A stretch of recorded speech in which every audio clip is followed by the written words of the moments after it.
মানব সৃষ্টির এবং পৃথিবীর সৃষ্টির ইতিহাস ঘাটলে মানুষের যদি কিসমত ভালো থাকে তাহলে আল্লাহর সান্নিধ্য, আল্লাহর অস্তিত্ব সম্পর্কে জ্ঞান তাকে আল্লাহ পাক দান করে দেন। সুবহানাল্লাহ।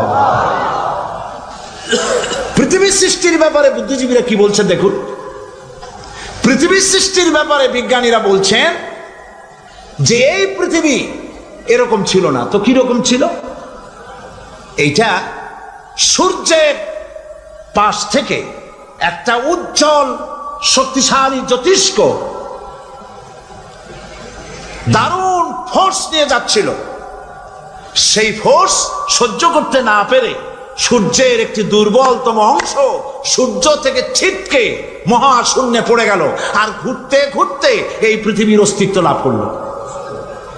বিজ্ঞানের এই কথা যদি বিশ্বাস করতে হয় তাহলে আমাকে বলতে হয় এখন তো মানুষেরা আর পৃথিবীতে ধরছে না, ঠিক কিনা? কথা বলছেন না কেন? মানুষ পৃথিবীতে এখন ধরতেছে। বিভিন্ন দেশ খালি বলতেছে মানুষ কমাও, সন্তান কমাও, বিভিন্ন পদ্ধতি গ্রহণ করো, আর মানুষ বাড়ায়ও না, অস্থির হয়ে গেছে। তো মানুষের পদবরে পৃথিবী এখন ভর্তি। এখন কেন দয়া করিয়া আর একটা জ্যোতিষ্ক সূর্যের পাশ দিয়ে গিয়া আর একটা দুর্বলতম অংশ ছিটকে ফেলায় দিয়ে এরকম একটা পৃথিবী বানায় দেয় না? তার অর্থ হচ্ছে দুর্ঘটনার মধ্য দিয়ে যা হয় তা কখনো মানুষের গ্রহণযোগ্য হয় না, আর যা কিছু গ্রহণযোগ্য তা সবই পূর্ব পরিকল্পনা প্রসূত। যেমন দৃষ্টান্ত দিতে গিয়ে আমি বলি, দুটো গাড়ি মুখোমুখি হয়ে অ্যাক্সিডেন্ট করলো, কাঁচগুলো ভেঙে ভেঙে চুরমার হয়ে গেল। এই মুহূর্তে চশমায় লাগানো যায় এরকম একটা সাইজ করা কাঁচ পাওয়া যাবে কি? পাওয়া যাবে? রেলগাড়ি অ্যাক্সিডেন্ট হলো, হাজার লোহার টুকরা পড়ে গেল, এক্ষুনি একখান কোদাল, একখান খন্তা, একখানা শাবল, একখানা দা, একখানা বটি অথবা জুতোয় মারার মতো একটা ছোট্ট পিনও প্রস্তুত আকারে পাওয়া যাবে কি? তাহলে বোঝা গেল অ্যাক্সিডেন্টের মাধ্যমে যা কিছু হয় তা মানুষের গ্রহণযোগ্য নয়, যা কিছু গ্রহণযোগ্য তা সব পূর্ব পরিকল্পিত। এখন আমি বলবো বিজ্ঞানীদের কথা মতো যদি সূর্যের কোন দুর্বলতম অংশ মহাশূন্যে পড়ে এই পৃথিবী হয়ে থাকে তাহলে এটা পরিকল্পনার ভিত্তিতেই হয়েছে। সেই পরিকল্পনাকারীর নাম কি? বলেন নাম কি? তবে আমি আপনাদেরকে নিশ্চিত করে বলতে পারি সূর্যের কোন দুর্বলতম অংশ ছিটকে পড়ে অ্যাক্সিডেন্টের মাধ্যমে পৃথিবী হয় নাই। মহাপরিকল্পনার মাধ্যমে সৃষ্টি জগৎকে টিকে রাখার জন্য আল্লাহ রাব্বুল আলামিন আলাদাভাবে পৃথিবীকে সৃষ্টি করেছেন। বিজ্ঞানের কথার সাথে কোরআন শরীফের যদি কন্ট্রাডিকশন হয় তাহলে কার কথা মানবেন? বিজ্ঞান না আল্লাহ? জোরে বলেন, বিজ্ঞান না আল্লাহ? বিজ্ঞান বলছে, কোন সময় বলে পৃথিবী ঘোরে, কেউ বলে সূর্য ঘোরে, কেউ কয় আমরাও ঘুরি। এখন আসলে ঘোরে কে? ফয়সালা কার কাছ থেকে নেবেন? আল্লাহ রাব্বুল আলামিন কোরআন শরীফের ভিতরে বলেছেন, লাশ-শামসু ইয়ামবাগি লাহা আন তুদরিকাল কামারা ওয়ালাল লাইলু সাবিকুন নাহার ওয়া কুল্লুন ফি ফালাকি ইয়াসবাহুন। প্রবল জ্ঞানী হইবে যাহারা, আপন মনেতে বুঝিবে তাহারা, রাত্রি পারে না আগে যাইবার, দিনের স্থান করি অধিকার। চন্দ্র বাদে না সূর্যের গায়েতে, সূর্য পারে না চন্দ্রকে ধরিতে, যার যে স্থান বহাল রাখিয়া ভ্রমণ করিছে খোদাকে ডরিয়া। একটি নির্ধারিত সময় সীমা পর্যন্ত আপন আপন কক্ষপথে সব দৌড়াদৌড়ি করবে, কারো সাথে অ্যাক্সিডেন্ট হবে না কারো। ওয়াকুল্লুন ফি ফালাকি ইয়াসবাহুন, যা আছে মহাশূন্যে সব ঘুরতেছে। কে বলে? বলেন সবাই, কে বলছে? কোন সূরা?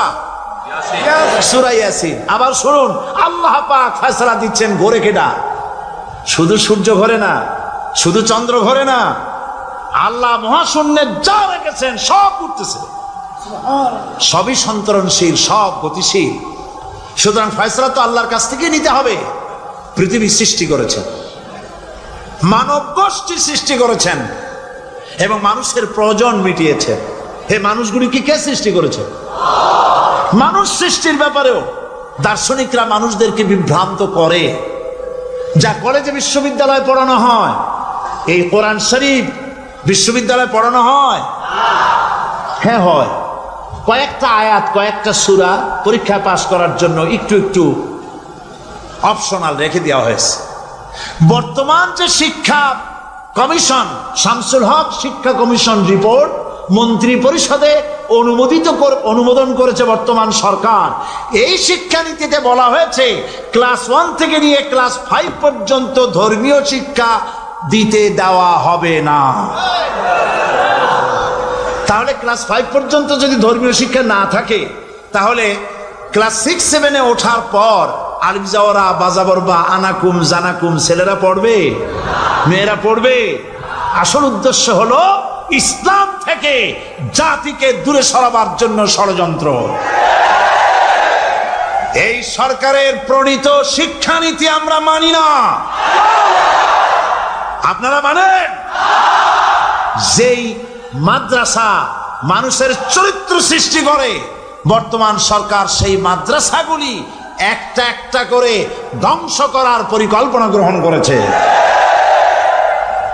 সুতরাং আসল শিক্ষা হলো কোরআনের কাছে। আসল শিক্ষা কোথায়? কোরআনের কাছে।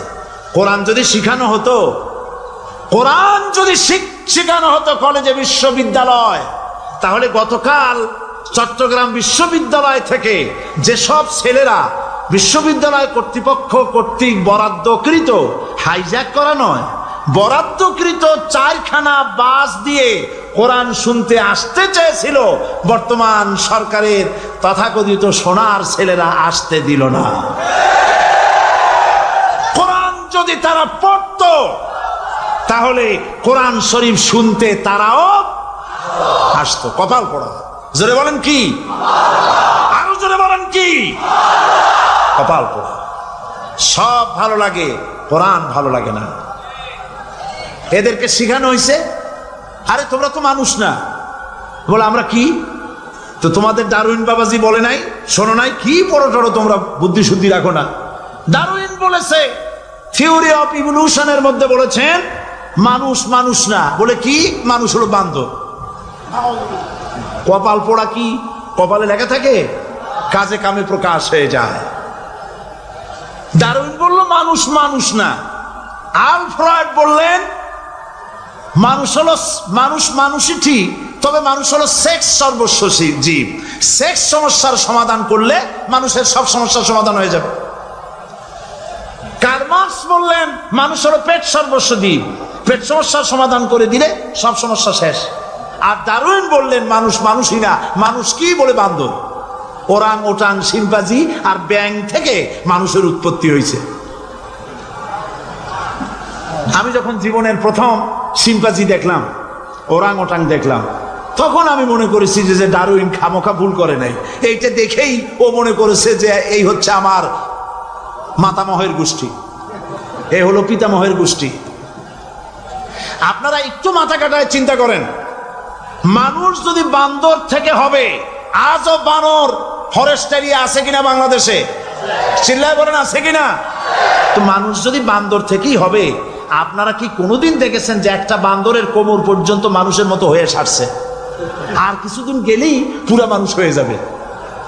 গলা পর্যন্ত মানুষের মতো হয়ে গেছে, আর কদিন গেলেই মানুষ হয়ে যাবে। দেখছেন কখনো? আচ্ছা আপনারা বলেন, পাবদা মাছ আপনারা চট্টগ্রামে কি বলেন? পাবদাই বলেন। পাবদা মাছ দেখতে কি মাছের মতো লাগে? বোয়াল মাছের মতো।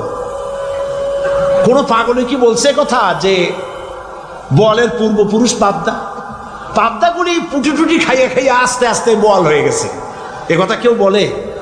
আচ্ছা শোলের যে ছোট সাইজ, শোল মাছ, গজাল মাছ, এর যে ছোট্ট সাইজ ভর্তা করে খায়, শুটকি বানায় খায়, ওগুলোর কি বলে? টাকি মাছ। এই টাকি মাছ দেখতে শোল মাছের মতো। কেউ পাগলকে আজ পর্যন্ত বলেছে যে শোল মাছের পূর্বপুরুষ টাকি, টাকিগুলা সার মার খাইয়া আস্তে আস্তে শৌলে পরিণত হয়ে গেছে? কেউ বলেছে? বলো। ডারউইন কয় বোতল খাইয়া যে এই মতবাদ লিখছে আল্লাহ বারো জানে, যে বান্দরের থেকে মানুষ আবিষ্কার হয়েছে। নাউজুবিল্লাহ। এগুলি পড়ানো হয় কলেজে, বিশ্ববিদ্যালয়, তাই আমাদের সোনার ছেলেরা বান্দরামি করে। ওদের যদি পড়ানো হইতো তোমরা বাঁদরের গোষ্ঠী নও, তোমরা মানুষ। মর্যাদা কার বেশি, বান্দরের না মানুষের? এ পৃথিবীর প্রথম মানুষকে আদম আলাইহিস সালাম। আদম হইছেন কি দিয়ে? মাটি দিয়ে। আল্লাহ রাব্বুল আলামিন যিনি মানুষ সৃষ্টি করেছেন, তিনি কোরআন শরীফের ভিতরে বলে দিয়েছেন, আমি প্রথমেই বলেছি, আপনারা লক্ষ্য করুন, এই কোরআন তাবিজের কিতাব নয়, এই কোরআন তদবিরের কিতাব নয়, ঝাড়ফুঁকের কিতাব নয়। কোরআন হলো পৃথিবীর মানুষের জন্য কোড অফ লাইফ, পূর্ণাঙ্গ জীবন বিধান। সবকিছু আল্লাহ পাক কোরআনের ভিতরে বলে দিয়েছেন, কোনো জিনিস বাদ দেন নাই।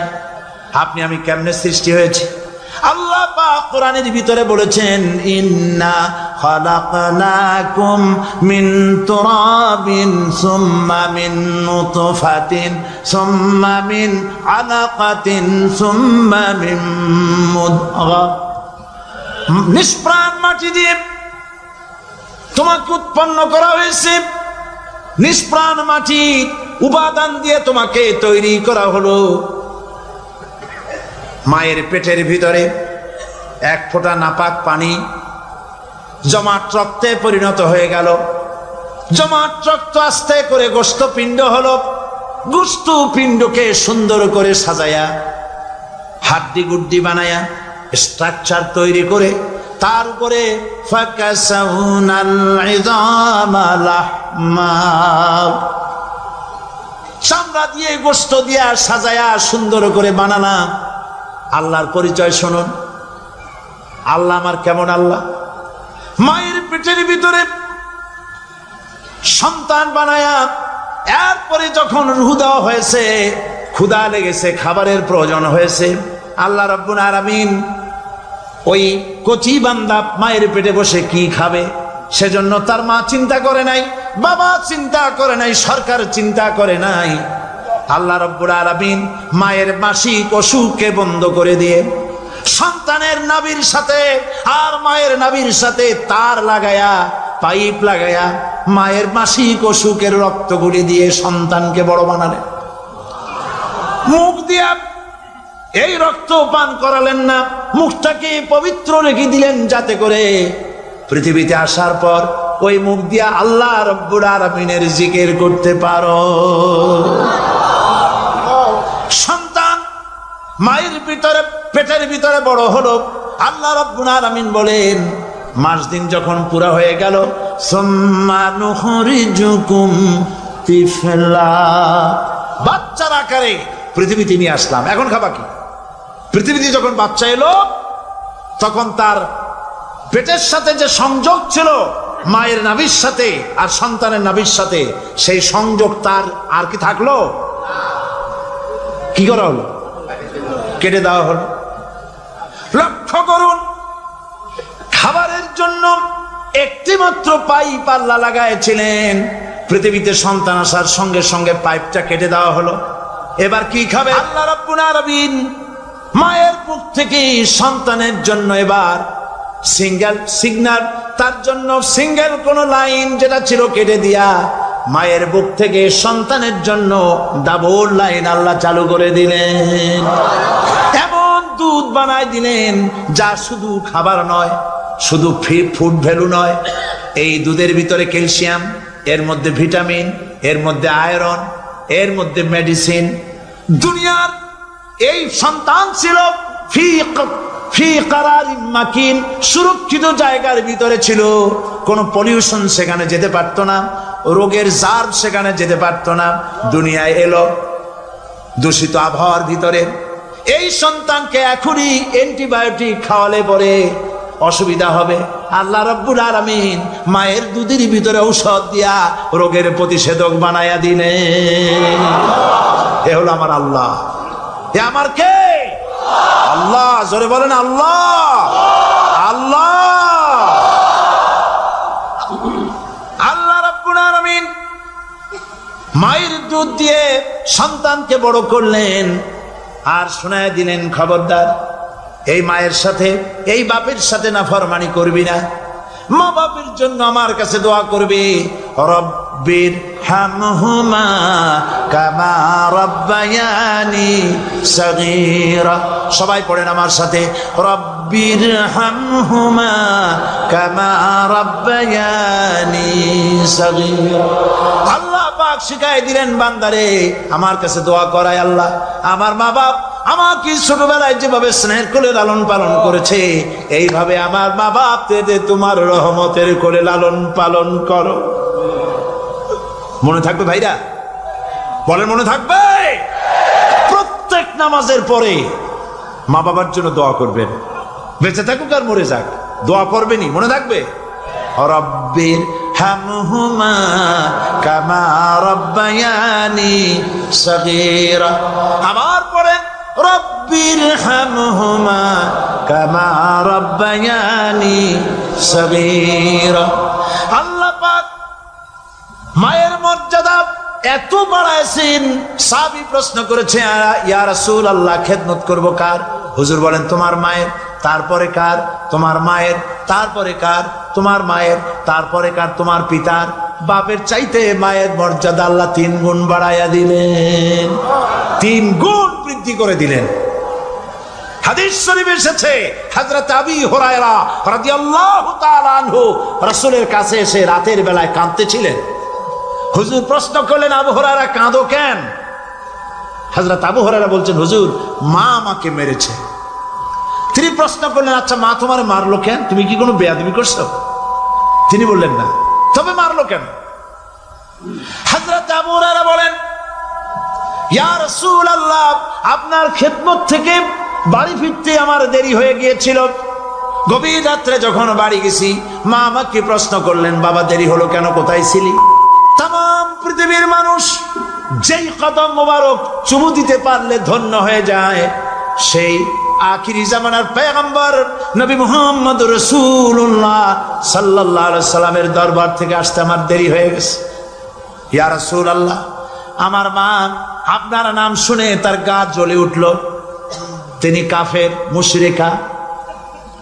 আপনার নাম শুনে অগ্নি শর্মা হয়ে আমাকে ধরে পিটানো আরম্ভ করলেন আর বললেন, আবু হুরায়রা হয় মুহাম্মদ সাল্লাল্লাহু আলাইহি সাল্লামের বাড়ি ছাড়বি, নইলে আমার বাড়ি ছাড়বি, কি করবি বল? মার খেতে খেতে আমি বললাম, মা তোমার গায়ে যত শক্তি আছে আমারে মারো, তোমার বাড়ি শুদ্ধ, তাম দুনিয়াটা ছেড়ে দিতে পারি, মুহাম্মদ রাসূলুল্লাহর কদম মোবারক ছেড়ে দিতে পারি না। হুজুর আমার মা গলা ধাক্কা মেরে আমাকে বের করে দিয়েছেন। হুজুর বলছেন, আবু হুরায়রা মা তোমাকে মেরেছে আর আমার কাছে নালিশ করছো, আমি তোমার মায়ের কোনো বিচার করতে পারবো না। সুবহানাল্লাহ, এত বড় পাওয়ারফুল নবী, শানওয়ালা, ইজ্জতওয়ালি, বরকতওয়ালি, এত বড় নবী বলছেন মা মেরেছে, আমার করার কিচ্ছু নাই। সুবহানাল্লাহ। তোমার মা মুশরিকা হোক আর যাই হোক, তোমার মা। সুবহানাল্লাহ বলেন। আমার বন্ধুগণ, হযরত আবু হুরায়রা বলেন, ইয়া রাসূলুল্লাহ মায়ের বিরুদ্ধে কোনো অভিযোগ নিয়ে আমি আপনার কাছে আসি নাই। হুজুর বললেন, কেন আসছো বলো খুলে। আবু হুরায়রা বলেন, হুজুর আমি জানি আপনি আল্লাহর দরবারে যদি কোনো ব্যাপারে হাত তোলেন আল্লাহ মঞ্জুর করে ফেলেন। আপনি দয়া করে আমার মার জন্য দোয়া করেন, আল্লাহ যেন হেদায়েত দিয়ে দেন। আমার নবীজি দুখানে হাত উত্তোলন করলেন, বললেন, আল্লাহুম্মা ইহদি উম্মা আবি হুরায়রা, আয় আল্লাহ আমি দোয়া করতেছি আবু হুরায়রার মাকে হেদায়েত নসিব করো। হুজুর হাত তুলে মোনাজাত করছেন, আবু হুরায়রা দৌড় দিলেন বাড়ির দিকে। কয়েকজন সাহাবী হযরত আবু হুরায়রার জামা টেনে ধরেছে, এই ভদ্রলোক দৌড়ায় কেন? এত শান্ত মানুষ, কখনো গরম হয়ে কারোর সঙ্গে কথা বলে না, এই মানুষটা দৌড়ায় কেন? কোনো বিপদ হইল নাকি? জামা টেনে ধরে বলে, আবু হুরায়রা দৌড়াও কেন? হযরত আবু হুরায়রা বলেন, জামা ছেড়ে দাও, কোনো বিপদ আমার হয় নাই, আমি দৌড়াইয়া বাড়ি যাই দেখতে চাই।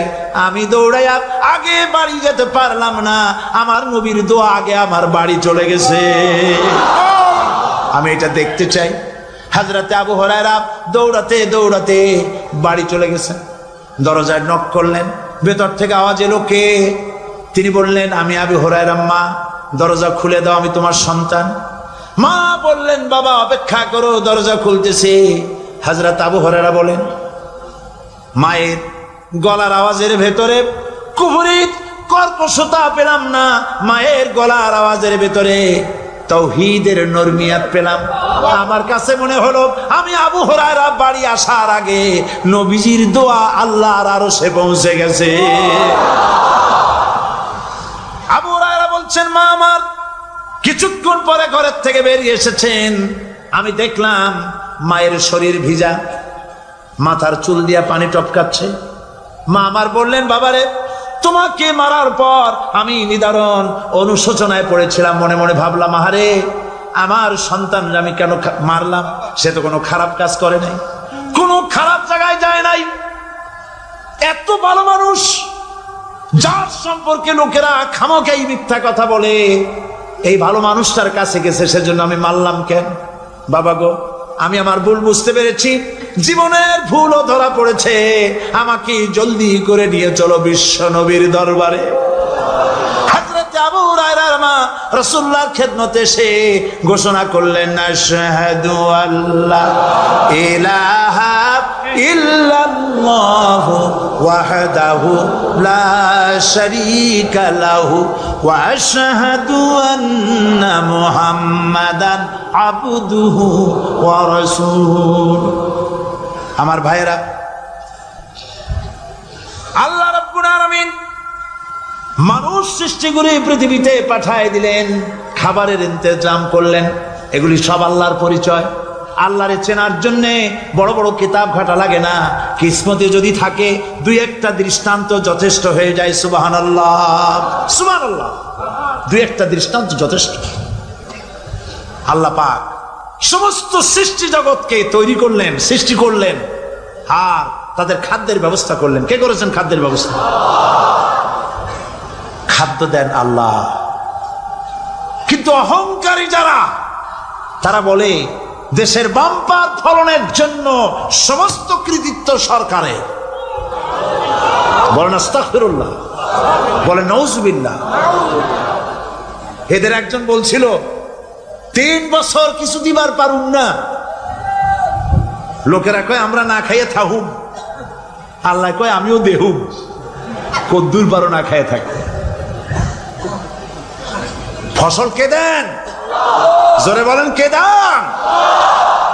বাম্পার ফসলের ফলনের দাবি সরকার করতে পারে না, এটা কুফরি, এটা শিরক। জমিনের ফসল কে দেন?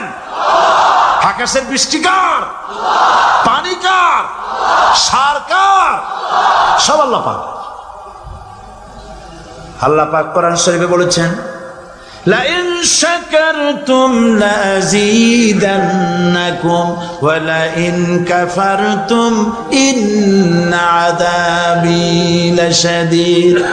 আমার নিয়ামতের শুকর যদি আদায় করো বাড়ায় দেব, আর যদি কৃতজ্ঞ হও, শুকরিয়া আদায় না করো, মস্ত বড় শাস্তি দেব। ফসল দেই আমি, আর শুকরিয়া আদায় করো তোমার বাজানে, ঠিক কিনা? শুকরিয়া আদায় করে কার? বাজানে। একটা লোকের, একটি মানুষের যেই প্রশংসা এই সরকার করলো, বিগত 4.5 বছর ধরে একটা মানুষের যত জিকির করলো, প্রশংসা করলো, ছবি টানাইলো, যদি এতটা জিকির, এতটা স্মরণ আল্লাহ রাব্বুল আলামিনের করতো, ওদের জন্য আল্লাহর জান্নাতের দরজা খোলা হয়ে যেত। প্রশংসা করবে কার? চিল্লায় বলুন, আল্লাহ পাকের প্রশংসা করো। খেতে দেওয়ার মালিক তিনি। আল্লাহ পাক বলছেন, আল্লাহকে, তার পরিচয় আল্লাহ তুলে ধরেছেন, ওয়ামা মিন দাব্বাতিন ফিল আরদি ইল্লা আলাল্লাহি রিজকুহা। এই পৃথিবীর ভিতরে এমন কোন বিচরণশীল জীব নাই যার রিস্কের দায়িত্ব আমি আল্লাহ গ্রহণ করি নাই। সুবহানাল্লাহ বলবেন না? রিস্কের দায়িত্ব কার হাতে? আচ্ছা দেখুন তো, পৃথিবীর সমস্ত সরকারের কাছে বিভিন্ন মন্ত্রণালয় আছে না? খাদ্য মন্ত্রণালয় বলে কোনো মন্ত্রণালয় আছে কিনা? আছে। খালি কয় খামু আর খামু। খাদ্য মন্ত্রণালয় আছে, থাকার পরেও মানুষ না খাইয়া মরে, ঠিক কিনা? এবার একটু তাকান তো, জ্ঞানের চক্ষু দিয়া তাকান। ফরেস্ট এরিয়া, বাঘ আছে কিনা? নাই। সিংহ আছে কিনা? গন্ডার আছে কিনা? হাতি আছে কিনা? বিশাল বিশাল প্রাণী আছে কিনা? জঙ্গলে ছোট্ট প্রাণী থেকে, পোকা থেকে শুরু করে গন্ডার পর্যন্ত, টুনটুনি পাখি দিয়ে শুরু করে ঈগল পাখি পর্যন্ত, নদীর ভিতরে ছোট্ট চুনু পুঁটি থেকে শুরু করে তিমি মাছ পর্যন্ত। প্রাণী তত্ত্ববিদরা বলেছেন সমুদ্রের ভিতরে এমন এমন বড় বড় তিমি আছে যে একটা তিমির ওজন 5000 টন পর্যন্ত হয়ে যায়। 5000 টন তিমিটার ওজন। এর যখন বাচ্চা হয় তখন বাচ্চার দৈনিক দুধ লাগে 50 থেকে 60 মণ পর্যন্ত। কে ব্যবস্থা করে? রুহান মান ফেরেশতা। তো ওর মা যেমন বাচ্চা তো সেরকম হবে, ঠিক কিনা? কে দেয় খাবার? এবার দেখেন তো, আপনার দেশের এই জঙ্গলে কত হাতি আছে। হাতিরা মিছিল করে আসছে যে আল্লাহ আমাদের এখন আর খাইতে যেতে দিতে পারে না, বাংলাদেশের গভর্নমেন্ট কিছু দাও। আসছে না, খাইয়া ক্ষুধার জ্বালায় হাতি মরেছে, বাঘ মরেছে, সিংহ মরেছে। এর কোন দৃষ্টান্ত আছে? ক্ষুধার জ্বালায় আকাশের উড়ন্ত পাখিরা ছটফট করে মারা গেছে, দৃষ্টান্ত আছে? নদীর মাছেরা ক্ষুধার জ্বালায় ভেসে উঠেছে, না খাইয়া মরে গেছে, দৃষ্টান্ত আছে? মহান আল্লাহ রাব্বুল আলামিন কোরআন শরীফের ভিতরে বলেছেন অনেক প্রাণী এমন আছে যারা তাদের খাদ্যকে সঞ্চয় করে না, খাদ্যকে জমা করে না, আহরণ করে না। সকালবেলায় একটা খাবার খেলো, দুপুরে কি খাবে তার জানা নাই। শকুন পৃথিবীর মাঝি থেকে 3 মাইল উপরে ওড়ে, তার চোখকে আল্লাহ পাক এত তীক্ষ্ণ বানিয়ে দিয়েছেন। এই চট্টগ্রামের কোথায় মরা গরু আছে 3 মাইল উপর দিয়ে দেখতে পায়? সুবহানাল্লাহ করতে ইচ্ছে করে না। এই প্রাণীগুলি খাবারগুলি কোনো গভর্নমেন্ট জোগাড় করে রাখে নাই। আল্লাহ পাক বলেন সবার খাবার আমি দেই। সকালবেলায় সমস্ত প্রাণীগুলি, মহাশূন্যে পাখি, পানির ভিতরে মৎস্যরাজি, জঙ্গলের ভিতরে হিংস্র প্রাণী, পোকামাকড় থেকে শুরু করে সবগুলো খালি পেটে সব বেরিয়ে যায়, কারো কোনো খাবারের মজুদ নাই। সন্ধ্যা হতে না হতে সমস্ত প্রাণীগুলির পেট ভরাইয়া আমি আবার যার যার ঘরে বেরায় দেই। ওয়ামা মিন দাব্বাতিন ফিল আরদি ইল্লা আলাল্লাহি রিজকুহা। সমস্ত প্রাণী রিজকের দায়িত্ব আমি আল্লাহর হাতে। কে দেয় রিজেক? জোরে বলুন, কে দেন? আল্লাহ পাক। কি খাবেন সব আল্লাহ জোগাড় করে দিয়েছেন। তরি তরকারি জোগাড় করেছেন, মাছ জোগাড় করেছেন, চাউল দিয়েছেন, খাবার দিয়েছেন, গোশত দিয়েছেন, সব দিয়ে দিয়েছেন। আল্লাহ রাব্বুল আলামিন সমস্ত জিনিস দিয়ে মানুষকে আল্লাহ পাক তার জন্য আল্লাহ সব করেছেন। খালাকালাকুম মা ফিল আরদি জামিআ। হে পৃথিবীতে যা তৈরি করেছে সব তোমার জন্য। এ হচ্ছে আমার আল্লাহ, এ হচ্ছে আমার কে? আল্লাহ। সে আল্লাহ পাক বলছেন, আল্লাহর পরিচয় তিনি স্রষ্টা, তিনি রিজেক দাতা। এবার আইনদাতা কে? আইনদাতা কে? আরো জোরে বলুন। আইনদাতা আল্লাহ হচ্ছে আল্লাহর পরিচয়। ইনিল হুকমু ইল্লা লিল্লাহ আলা লাহুল খালকু ওয়াল আমর। সৃষ্টি যার, আইন চলবে তার। আমার দেশে আল্লাহর আইন চলছে? আমাদের দেশের কল কারখানা, ক্ষেত খামার, অফিস আদালত আল্লাহর আইন অনুযায়ী চলে? চলে না। বরং আল্লাহর আইনকে মুছে ফেলার জন্য, নিজেদের আইন সৃষ্টি করার জন্য প্রচেষ্টা চালানো হচ্ছে। আল্লাহর আইন মানুষের জন্য সব থেকে বেশি উপযোগী, কারণ সৃষ্টি করেছেন কে? বলেন, কে করেছেন? আল্লাহ। মেশিন, আপনি যা কিনবেন, রেডিও হোক, টিভি হোক, যে কোনো যন্ত্র হোক, গাড়ি হোক, তার সাথে একটা লিটারেচার, একটা বই তার সঙ্গে দিয়ে দেওয়া হয়। ওই বইয়ের মধ্যে লেখা থাকে এটা কিভাবে চালানো হবে, অপারেট করা হবে, তার সিস্টেম লেখা থাকে। আপনার ইচ্ছা মতো চালাইলে হবে না। এই মানব গোষ্ঠীকে সৃষ্টি করেছেন। এখন আপনি যদি আপনার আইন মতো চালান, তা কি চলবে? চলবে না। আপনি আপনার আইন মতো চালাচ্ছেন, ভালোভাবে চলতেছে? চলতেছে না। স্বরাষ্ট্রমন্ত্রী বলতেছেন সন্ত্রাসীদেরকে মাটির তলা থেকে খুঁজে বের করা হবে, কিন্তু নাকের উপর দিয়া ব্রিফকেস চুরি হয়ে যায়, উনি তা ধরতে পারেন না।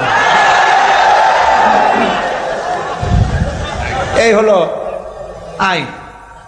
অনাবরত খুন হচ্ছে, অনাবরত সন্ত্রাসী তৎপরতা চলছে, আর ওনারা বলছেন আগের থেকে এগুলি চলে আসছে, একজনের খুনের বিচার না হইলে এরকম খুন তো হইতেই থাকবে। তাহলে খুনকে, হত্যাকে, সন্ত্রাসকে সরকার জাস্টিফাইড করছেন। নাউযুবিল্লাহি মিন যালিক। এই জন্য আইন হতে হবে আল্লাহর। আইন হতে হবে কার? চিল্লায় বলেন, আল্লাহ পাকের আইন হতে হবে। আমি একদিন পার্লামেন্টে বলেছিলাম,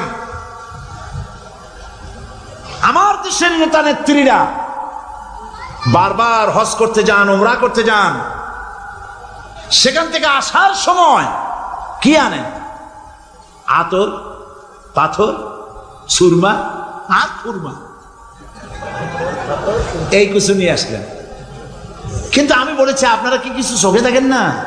পার্লামেন্টে এইভাবে বক্তৃতা করেছে, কিছু চোখে দেখেন না? আমি প্রশ্ন করে আমি আবার জবাব দিচ্ছি, আপনারা যারা হজ করতে যান, উমরা করতে যান, হজের কথাই ধরি, এই হজ করতে যখন যান তখন মুজদালিফায় একটা রাত কাটাইতে হয়। সেটা কোন দিন? ইয়মে আরাফার পরের দিন।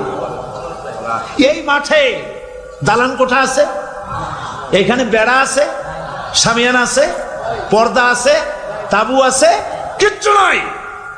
লক্ষ লক্ষ নারী আর পুরুষ পাশাপাশি শুয়ে থাকে, তাও সুবহানাল্লাহ কইতে ইচ্ছা করে না।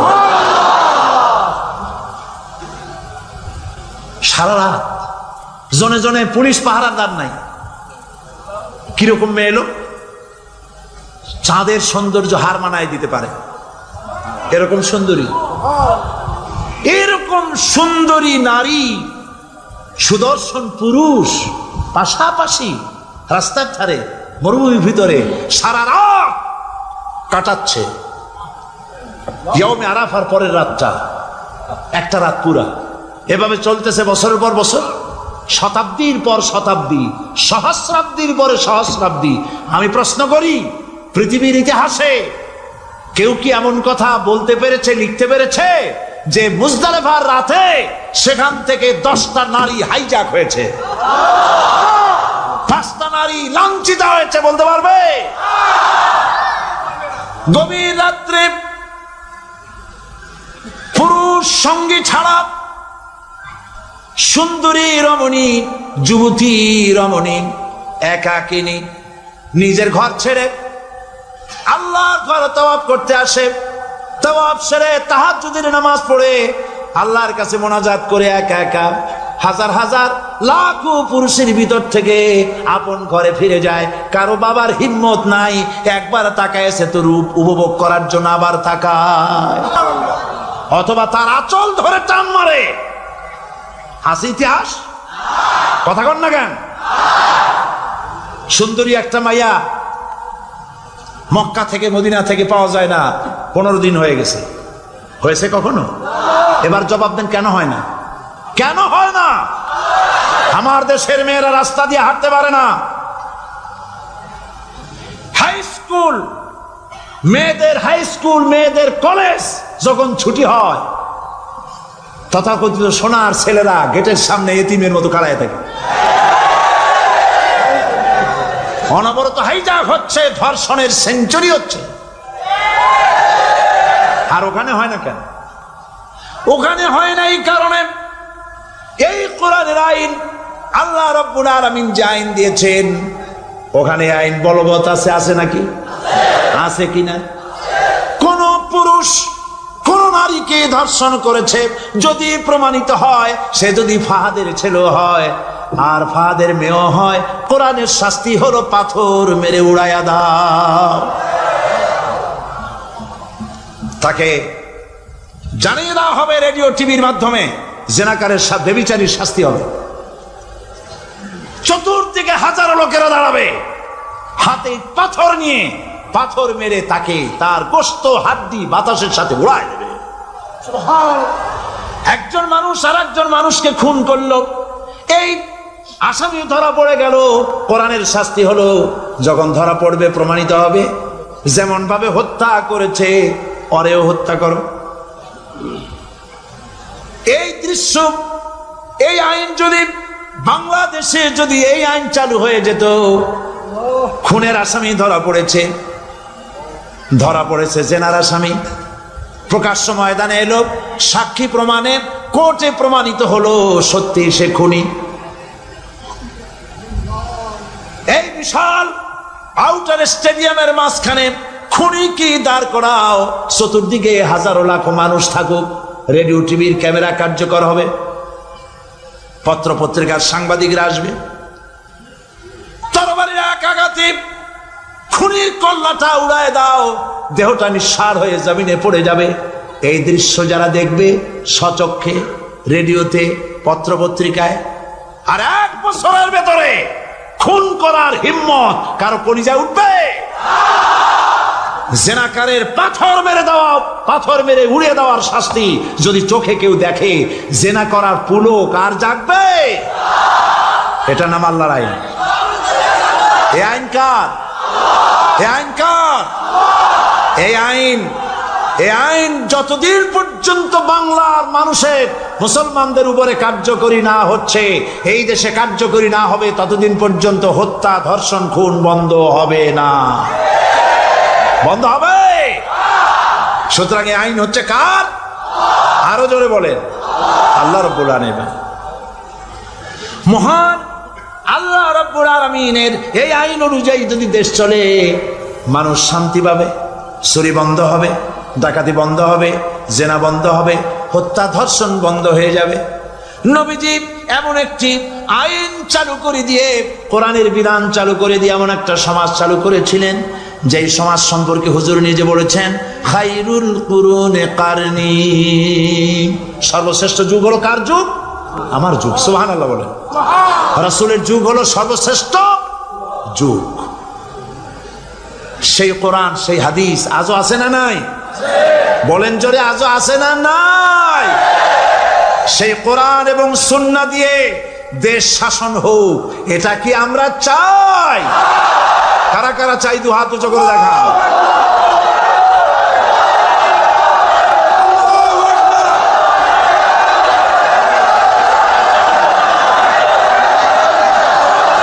আরে ভাই, আপনারা দাঁড়ায় গেলেন কেন? বসেন বসেন। আমি তো একটা স্লোগান দিতে বললাম, হাত দেখতে চাইছি আমি, মাথা দেখতে চাই নাই। এই সুযোগে কোমরটা সোজা করে নিলেন। আচ্ছা বসেন, আর মহব্বতের সাথে জিকির করেন, লা ইলাহা ইল্লাল্লাহ, লা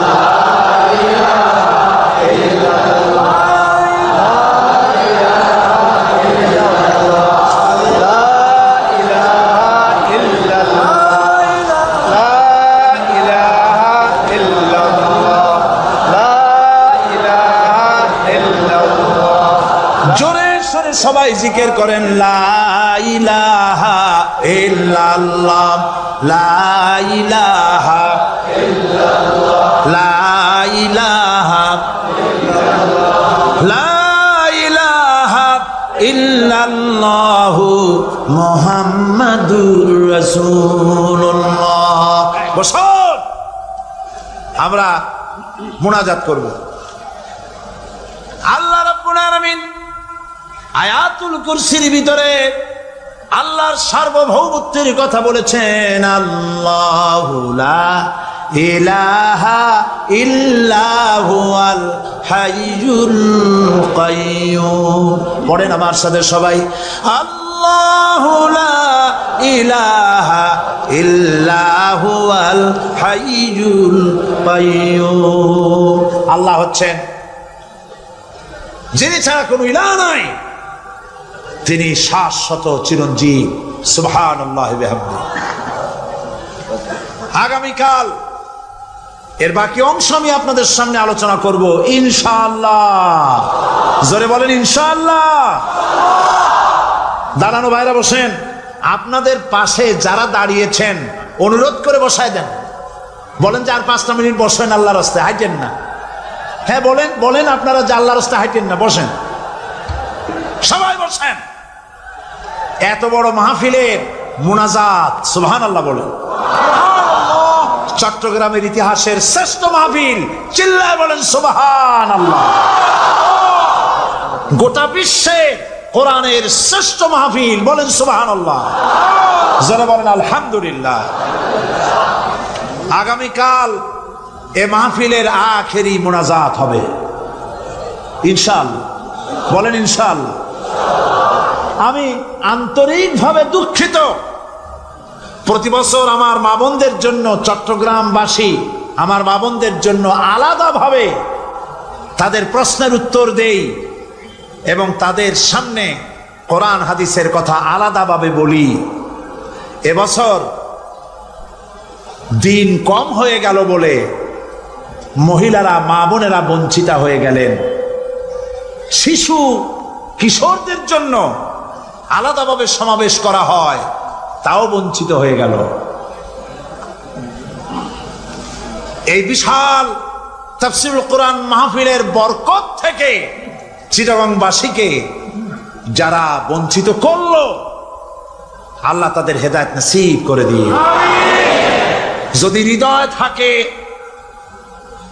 যদি হৃদয় বলে কিছু থাকে, বিবেক বলে যদি কিছু থাকে, আর শরীর যদি মুসলমানের পিওর রক্ত থাকে, তাহলে বাড়ি বসে অনুশোচনা করা উচিত, চোখের পানি ফেলানো উচিত ওই সব লোকের যারা এই বরকতপূর্ণ মাহফিলকে বাধা দিয়েছে।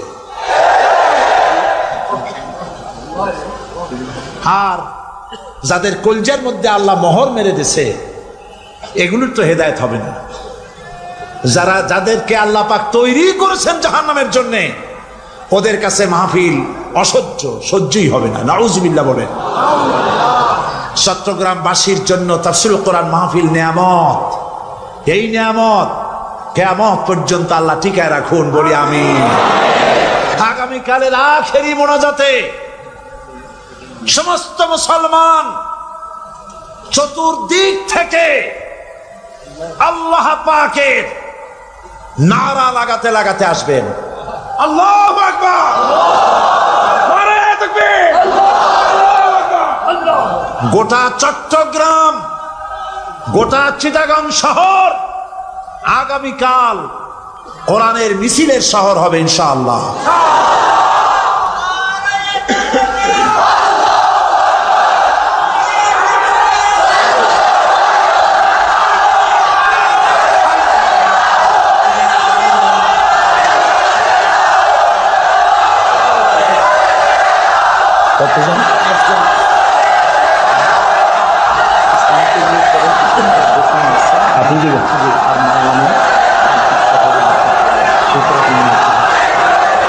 বন্ধুগণ,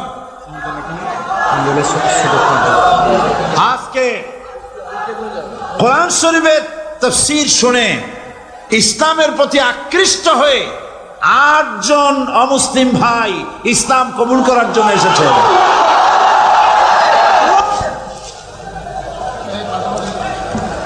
লা ইলাহা ইল্লাল্লাহু মুহাম্মাদুর রাসূলুল্লাহ। আল্লাহ ছাড়া কোনো ইলাহা নাই, মাবুদ নাই। মুহাম্মদ সাল্লাল্লাহু আলাইহি ওয়াসাল্লাম আল্লাহর প্রেরিত রাসূল। আশহাদু আল্লা ইলাহা ইল্লাল্লাহু ওয়াহদাহু লা শারীকা লাহু ওয়া আশহাদু আন্না মুহাম্মাদান আবদুহু ওয়া রাসূলুহু। আমি সাক্ষ্য দিচ্ছি আল্লাহ ছাড়া কোনো ইলাহা নাই, মাবুদ নাই, উপাস্য নাই। তিনি এক, তিনি একক, তার কোনো অংশীদার নাই। আমি আরো সাক্ষ্য দিচ্ছি মুহাম্মদ সাল্লাল্লাহু আলাইহি ওয়াসাল্লাম আল্লাহর বান্দা এবং তার প্রেরিত রাসূল। সকলকে বলো আসসালামু আলাইকুম। আপনারা সবাই জবাব দেন। আজ গতকালের ৭, আজকের ৯। আলহামদুলিল্লাহ, আমাদের এই ভাইরা এখন নিষ্পাপ বেগুনা।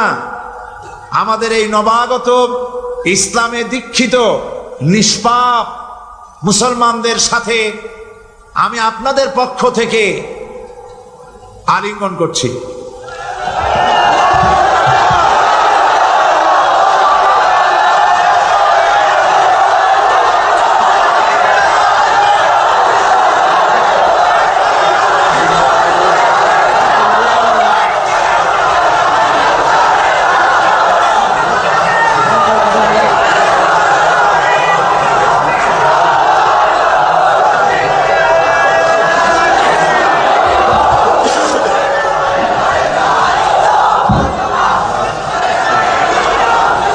প্রিয় ভাই সব, আগামীকাল আপনারা দলে দলে চতুর্দিক থেকে আল্লাহ পাকের বড়ত্ব, মহানত্ব, শ্রেষ্ঠত্বের ঘোষণা দিতে আসবেন। আল্লাহর বড়ত্ব, বিরাটত্ব, মহানত্ব আর শ্রেষ্ঠত্বের ঘোষণা দিতে হয় কিভাবে? আল্লাহু আকবার। সবাই জোরে বলেন, আরো চিল্লায় বলেন।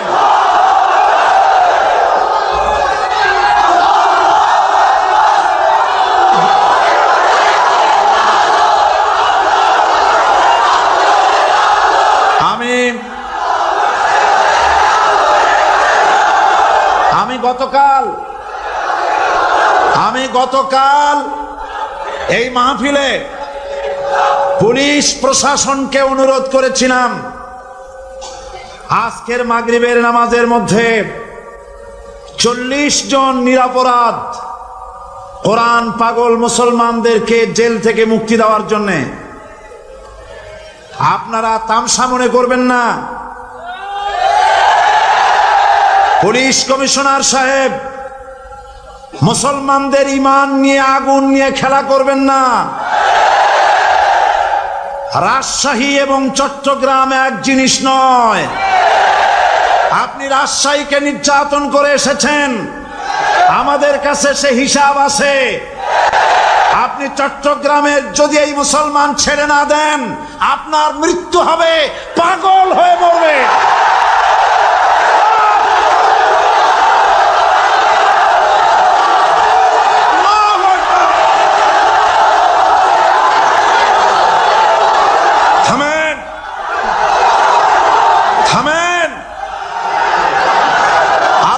গজবকে ভয় করেন পুলিশ কমিশনার, আল্লাহর গজবকে ভয় করুন। এই লক্ষ লক্ষ জনতা আপনার গজবের মৃত্যু কামনা করে।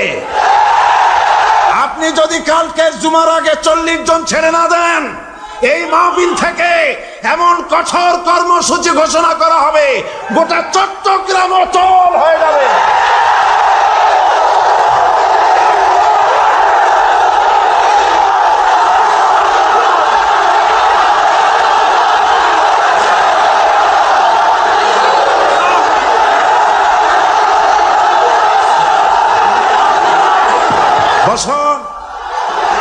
বসুন। বাংলাদেশটাকে হিন্দুস্তান ভাববেন না। বাংলাদেশ হিন্দুস্তান হবে না, বসনিয়া হবে না। আপনি আপনাদের মতো দু চারটা দুরাচার পুলিশ কমিশনার একটা গভর্নমেন্টকে জনবিচ্ছিন্ন করার জন্য যথেষ্ট। আল্লাহ আপনাদেরকে হেদায়েত করুন। মুসলমানদের দুশমন, আল্লাহ এদেরকে হেদায়েত করুন। পাগলামি করবেন না, আল্লাহর গজবকে ভয় করুন।